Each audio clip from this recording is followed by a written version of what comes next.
शरीराला तुमच्या पाहिजे ते द्यायला सुरुवात करा.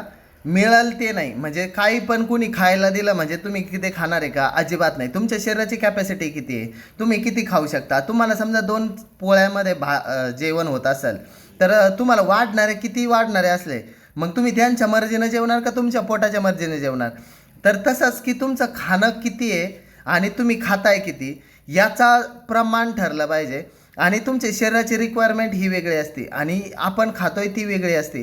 हे जर डिस्टर्ब व्हायला लागलं ना तर शरीरात मोठमोठ्या आजारांना निमंत्रण मिळतं. एकदम थकवा, आळस हे तर येऊनच जातं. पण आजार कोणते येतात माहिती आहे का? ओबेसिटी येतो, त्याच्यानंतर शुगर येते, BP येतो, त्याच्यानंतर थायरॉईड काहीतरी तयार होतं, किडनीवर लोड येतो, काहीतरी हृदयावर लोड येतो. सगळ्या गोष्टी बदलायला लागतात. का? तर तुमचं खाणं एक्स्ट्रा आलं होतं. शरीराला रिपेअरिंगचं काम करायचं असतं, ते काम सोडून याला स्टोअर करायचं काम लागून जातं. म्हणजे त्याचं काम आहे ना, एक काम तसंच राहून जातं.